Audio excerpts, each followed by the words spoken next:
bori hamma uy kechquruni chiroyli bo'ladigan uy.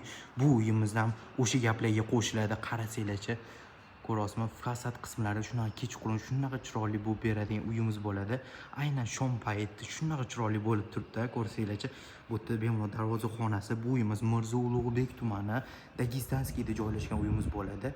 4 sotudan iborat. 4 sotuligiga ham o'xshamaydi. Hovlisini qarasanglarchi, hovlisi ham katta, bemalol bu yerda basseyn qoldirib ketilgan. Pastda bizda turistik hammom, spa zonalar qilib ketilgan.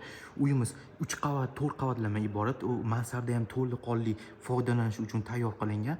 Uyimiz podvol qismi 1-qavat, 2-qavat va mansardli zonalar ham qilib ketilgan. Uyimiz ko'ryapsizmi, haqiqatda eng chiroyli uylardan biri bo'ladi. Hozirgi kundagi hech kim yashamagan va eng nalichedagi eng shokolad narxlarda turgan uyimiz. Hozirgi ko'rsataman. Bu o'ng tomonni ko'ryapsiz. Oshxona qismi, o'zini bu oynalari va bu tomoni bizda 1-qavatda bizda sanuzor qismi va sanuzor qismlariga e'tibor bersanglar juda katta qilingan va mana bu hamma mamlaktdagi rakvinalar deysiz, mana hammasi bu yerda Italiyadan olib keltirilgan bo'ladi. Mana bu zinasiga e'tibor bering. Bu toza shipondan ishlatilgan. Bu spa zona, podvolga tushib ketadigan zonasi.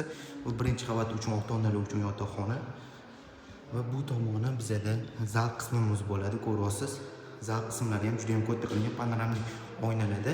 Bu uyimizni xarid qilmoqchi bo'lsanglar, past telefon nomerlarda bemalol aloqaga chiqsanglar, tepada bizda 4 ta spalniyadan qilib ketilgan, har bitta tomoni shunaqa chiroyli qilib qo'yishgan. Rahmat hammaga.